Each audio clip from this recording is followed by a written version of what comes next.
ನಮಸ್ಕಾರ ಕರ್ನಾಟಕ. ಎಲ್ಲರೂ ಹೆಂಗಿದ್ರಪ್ಪ? ನಾನಂತೂ ಸಖತ್ತಾಗಿದ್ದೀನಿ. ನೀವು ಕೂಡ ಎಲ್ಲರೂ ಆರಾಮಿದ್ರಿ ಅಂತ ಅನ್ಕೋತೀನಿ. ನಿನ್ನೆ ರಾತ್ರಿ ವಿರೂಪಾಕ್ಷ ಟೆಂಪಲ್ಗೆ ಅಂತ ಬಂದಿದ್ವಿ, ಬಟ್ ರಾತ್ರಿ ಎಲ್ಲ ನೋಡಕ್ ಆಗ್ಲಿಲ್ಲ. ಸೊ ರಾತ್ರಿ ಹೊತ್ತು ನೋಡಕ್ ಆಗ್ಲಿಲ್ಲ ಅಂತ ಮತ್ತೆ ವಿರೂಪಾಕ್ಷ ಟೆಂಪಲ್ ಸುತ್ತೋಣ ಅಂತ ಬಂದಿದ್ದೀವಿ ಇವತ್ತು. ಎಲ್ಲರಿಗೂ ನಮಸ್ಕಾರ. ಫೈನಲಿ ಹಂಪಿಯಲ್ಲಿ ಇರುವ ವಿರೂಪಾಕ್ಷ ದೇವಾಲಯಕ್ಕೆ ಬಂದಿದ್ದೀವಿ.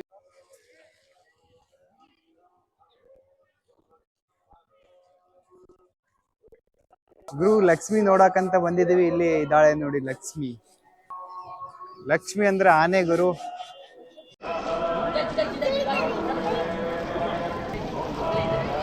ಲಕ್ಷ್ಮಿ ಹಂಪಿಯಲ್ಲಿ ಯಾವ ರೀತಿ ಕಲ್ಲಿನ ರಥ ಫೇಮಸ್ಸು, ಅದೇ ರೀತಿ ಹಂಪಿಯಲ್ಲಿ ವಿರೂಪಾಕ್ಷ ದೇವಾಲಯದಲ್ಲಿ ಲಕ್ಷ್ಮಿ ಫೇಮಸ್ಸು.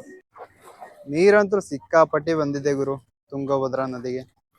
ಇಲ್ಲಿ ವಿರೂಪಾಕ್ಷ ದೇವಾಲಯ ಟೆಂಪಲ್ಗೆ ಬರುವಂತ ಎಲ್ಲಾ ಪ್ರವಾಸಿಗಳಿಗೆ ಒಂದೇ ವಿನಂತಿ ಮಾಡ್ತೀವಿ, ಇಲ್ಲಿ ತುಂಗಭದ್ರಾ ನದಿಯಲ್ಲಿ ಸ್ನಾನಕ್ಕಂತ ಬರ್ತೀರಿ, ಬಟ್ ಆದ್ರೆ ಅಲ್ಲಿ ನಿಮ್ಮ ಬಟ್ಟೆ ಮತ್ತೆ ಪ್ಲಾಸ್ಟಿಕ್ ಕ್ಯಾರಿ ಬ್ಯಾಗು ಅಲ್ಲಿ ಹೋಗಿಬೇಡ್ರಿ ಯಾರು. ಅಲ್ಲಿ ಹೋಗಿದ್ರೆ ಎಲ್ಲ ಗಲೀಜಾಗತ್ತೆ, ಮತ್ತೆ ತುಂಗಭದ್ರಾ ನದಿನೂ ತುಂಬಾನೇ ಗಲೀಜಾಗತ್ತೆ. ಹೌದಲ್ಲ ಬ್ರೋ? ಹೌದು. ನೀವು ಒಂದ್ಸರಿ ಹೇಳ್ಬಿಡಿ. ದಯವಿಟ್ಟು ಬಂದಂತ ಪ್ರವಾಸಿಗರು ಇಲ್ಲಿ ನದಿಲಿ ಯಾವುದೇ ತರಹದ ಬಟ್ಟೆ ಆಗಿರ್ಬೋದು, ಪ್ಲಾಸ್ಟಿಕ್ ವಸ್ತುಗಳಾಗಿರ್ಬೋದು ಒಗಿಬೇಡಿ, ಜಲಮಾಲಿನ್ಯ ಮಾಡಬೇಡಿ ಅಂತ ಹೇಳ್ಕೊಳ್ತೀವಿ. ಇವಾಗ ನೀವು ಏನ್ ನೋಡ್ತಿದ್ದೀರಲ್ಲ ಕಡ್ಲಿಕಾಳು ಗಣೇಶ, ಬಹುಮನಿ ಸುಲ್ತಾನರು ಇಲ್ಲಿ ಆಕ್ರಮಣ ಮಾಡ್ಬೇಕಾದ್ರೆ ಈ ಗಣೇಶದ ಹೊಟ್ಟಿ ಹೊಡಿಬೇಕಂತ ಬಹಳಷ್ಟು ಟ್ರೈ ಮಾಡಿದ್ರು, ಬಟ್ ಅದು ಆಗ್ಲೇ ಇಲ್ಲ. ಇವಾಗ ನೀವು ನೋಡ್ತಾ ಇದ್ದೀರಿ ನೋಡಿ, ಈ ಕಡ್ಲೆಕಾಳ ಗಣೇಶಗ ಇದೊಂದು ಪೂರ್ತಿಯಾಗಿ ಹಾವಿನ ಒಂದು ಕೆತ್ತನೆ ಇತ್ತು. ಬಹುಮನಿ ಸುಲ್ತಾನರು ಇಲ್ಲಿ ಆಕ್ರಮಣ ಮಾಡ್ಬೇಕಾದ್ರೆ ಇದು ಎಲ್ಲ ಹೊಡೆದು ನಾಶ ಮಾಡಿ ಹೋಗಿದ್ದಾರೆ. ಯಾಕಂದ್ರೆ ಈ ಕಡ್ಲೆಕಾಳ ಗಣೇಶದ ಹೊಟ್ಟೆಯಲ್ಲಿ ಬಂಗಾರ ವಜ್ರ ವೈಭವ ಇರ್ಬೋದು ಅಂತ ಹೊಡೆದ್ರು, ಬಟ್ ಹೊಡೆಯಕ್ಕ ಆಗ್ಲಿಲ್ಲ ಅವರಿಗೆ. ಅದಕ್ಕೆ ಈ ರೀತಿ ಹೊಡೆದು ಇಷ್ಟೇ ಬಿಟ್ಟು ಹೋಗಿದ್ದಾರೆ ಅವರು. ಇವಾಗ ಬಂದಿದ್ದೀವಿ ಶಾಸ್ವೆ ಕಾಳ ಗಣೇಶ.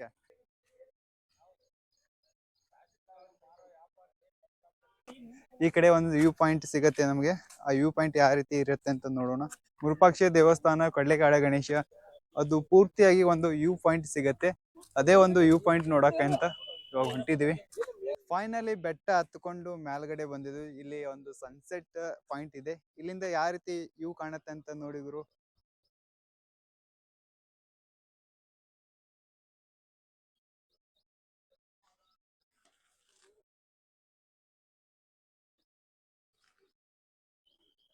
ಇಲ್ಲಿ ಮೇಲ್ಗಡೆ ಬಂದ್ರೆ ಸನ್ಸೆಟ್ ಪಾಯಿಂಟ್ ಅಂತೂ ಸಖತ್ತಾಗಿ ಕಾಣುತ್ತೆ. ಆದ್ರೆ ಇವಾಗ ನಾವು ಮಾರ್ನಿಂಗ್ ಅಲ್ಲಿ ಇದೀವಿ, ಆದ್ರೆ ಸನ್ಸೆಟ್ ಕಾಣಲ್ಲ. ಆದ್ರೆ ಸಾಯಂಕಾಲ ಬಂದ್ರೆ ಸನ್ಸೆಟ್ ಆಗೋದು ಇಲ್ಲಿಂದ ಕಾಣುತ್ತೆ, ಸಖತ್ತಾಗಿರತ್ತೆ. ಇವಾಗ ನಾವು ಬಂದಿದ್ದೀವಿ ಆಂಜನೇಯ ದೇವಸ್ಥಾನದ, ಅಂದ್ರೆ ಆಗಿನ ಕಾಲದಲ್ಲಿ ಇದ್ದಂತ ಒಂದು ಆಂಜನೇಯ ದೇವಸ್ಥಾನ ಯಾವ ರೀತಿ ಇದೆ ಅಂತ ನೋಡಿ. ಇವಾಗ ನಾವು ನೋಡಿದ್ದು 15ರಿಂದ 16ನೇ ಶತಮಾನದಲ್ಲಿ ಒಂದು ಕಟ್ಟಿದಂತ ಆಂಜನೇಯ ಸ್ವಾಮಿದ ದೇವಸ್ಥಾನ. ಫೈನಲಿ ಒಂದು ವ್ಯೂ ಪಾಯಿಂಟ್ ಬಂದಿದ್ದೀವಿ. ಆ ಕಡೆ ತುಂಗಭದ್ರಾ ನದಿ ಹರಿತಾ ಇದೆ, ಈ ಕಡೆ ವಿರೂಪಾಕ್ಷ ದೇವಾಲಯ ಪೂರ್ತಿಯಾಗಿ ಇಲ್ಲಿಂದ ಕವರ್ ಅಪ್ ಮಾಡಬಹುದು ನಾವು. ಯಾವ ರೀತಿ ಇದೆ ಗುರು ವ್ಯೂ ಪಾಯಿಂಟ್? ತುಂಬಾ ಸಖತ್ತಾಗಿದೆ ಬ್ರೋ. ಸಬ್ಸ್ಕ್ರೈಬರ್ಗೆ ಏನಂತೀರಿ ಬ್ರೋ? ಬಡವ್ರ ಮಕ್ಕಳು ಬೆಳಿಬೇಕು ಬ್ರೋ, ಅಷ್ಟೇ. ಸಬ್ಸ್ಕ್ರೈಬ್ ಮಾಡಿ, ಸಪೋರ್ಟ್ ಮಾಡಿ, ಚಾನಲ್ನ ಸಬ್ಸ್ಕ್ರೈಬ್ ಮಾಡಿ, ಲೈಕ್ ಮಾಡಿ, ಶೇರ್ ಮಾಡಿ ಅಂತ ಹೇಳಕ್ ಇಷ್ಟಪಡ್ತೀನಿ ಬ್ರೋ.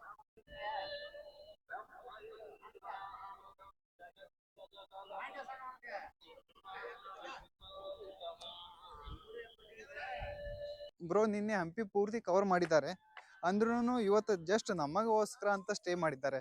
ನಮ್ ಜೊತೆ ತಿರುಗಾಡ್ಬೇಕು ಮತ್ತೆ ನಮ್ ಜೊತೆನೆ ಸುತ್ತಬೇಕಂತ. Thanks bro. ನಮ್ ಬ್ರದರ್ ಎಷ್ಟು 6 ವರ್ಷ ಆಯ್ತು ಬ್ರದರ್? 3 ವರ್ಷ ನಂತರ ಸೈಕಲ್ ರೈಡ್ ಮಾಡ್ತಾ ಇದಾರೆ.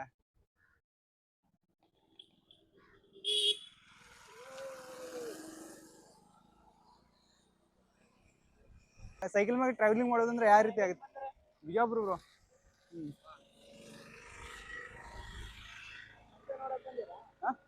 ಬಿಜಾಪುರಿಂದ ಹಂಪಿ ಮತ್ತೆ ಆಂಜನೇಯ ಬೆಟ್ಟ ಮುಗಿಸ್ಕೊಂಡ್ವಿ, ಬಾದಾಮಿ ಮುಗಿಸ್ಕೊಂಡ್ವಿ, ಹಂಪಿ ಬಂದಿವಿ, ಮತ್ತೆ ಮುರುಡೇಶ್ವರ ಹೋಗ್ಬೇಕು. ಮುರುಡೇಶ್ವರ ಹಂಗೆ ಟ್ರಾವೆಲಿಂಗ್ ಮಾಡೋದು. ಥ್ಯಾಂಕ್ಸ್.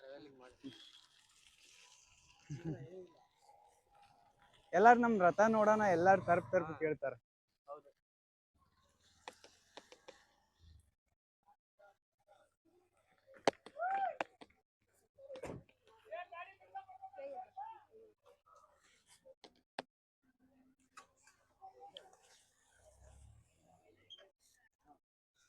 ಗುರು ನಾವು ಇವಾಗ ಇದೀವಿ ಬಡವಿ ಶಿವಲಿಂಗ.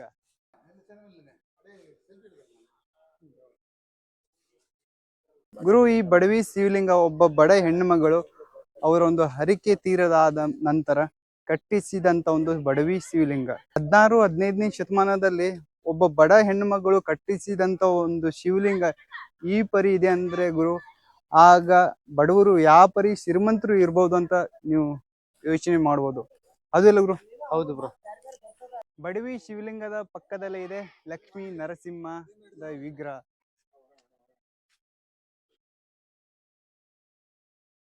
ನಾವು ಇವಾಗ ಬಂದಿದ್ದೀವಿ ವಿಜಯನಗರ ಸಾಮ್ರಾಜ್ಯ ಆಳಿದಂತ ಶ್ರೀಕೃಷ್ಣ ದೇವರಾಯರ ಅರಮನೆಗೆ.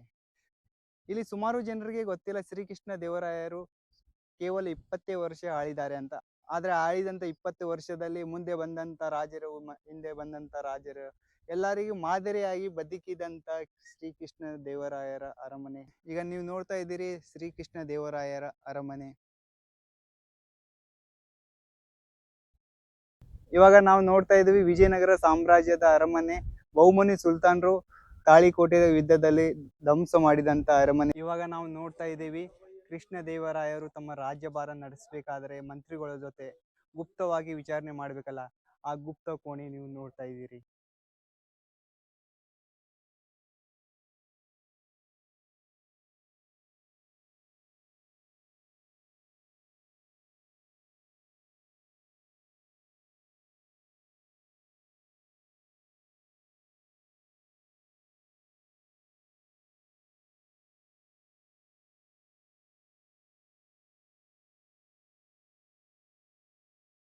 ಇವಾಗ ನಾವು ನೋಡ್ತಾ ಇದ್ದೀವಿ ಮಹಾನವಮಿ ದಿಬ್ಬ.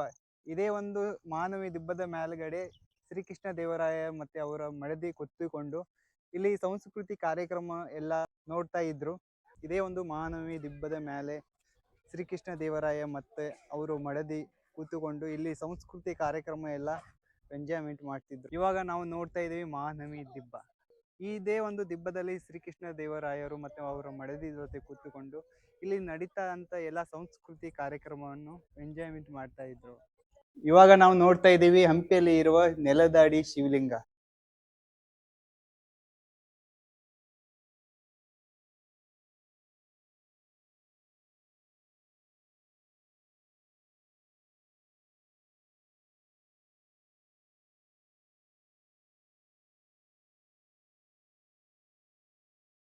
ಇವಾಗ ನಾವು ಬಂದಿದ್ದೀವಿ ರಾಣಿಯರ ಸ್ನಾನಗೃಹಕ್ಕೆ.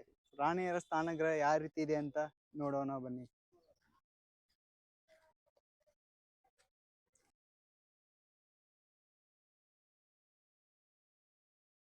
ಇಲ್ಲಿ ಎಲ್ಲ ರಾಣಿಗಳು ಸ್ನಾನ ಮಾಡ್ತಂತ ಒಂದು ಕೋಣೆ ಇದು. ಅಂದ್ರೆ ರಾಣಿಗಳ ಸ್ವಿಮ್ಮಿಂಗ್ ಪೂಲ್ ಅಂತ ಹೇಳ್ಬೋದು, ಏನು ಅಡ್ಡಿ ಇಲ್ಲ. ಹೌದಿಲ್ಲ ಅವರು? ಹೌದು ಬ್ರೋ. ಸ್ವಿಮ್ಮಿಂಗ್ ಪೂಲ್ ಅಂತ ಹೇಳ್ಬೋದು.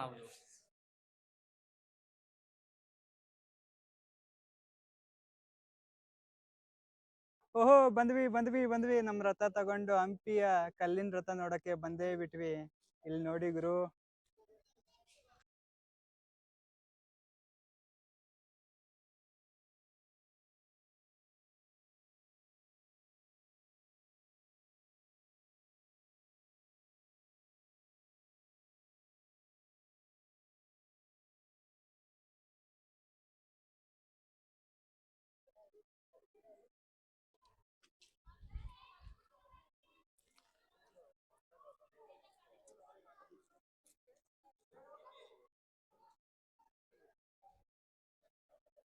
ನೋಡಿದ್ರಲ್ಲ ಇವತ್ತಿನ ಹಂಪಿಯ ಇದು ಇಷ್ಟು ಹಂಪಿಯ ಆಗಿತ್ತು.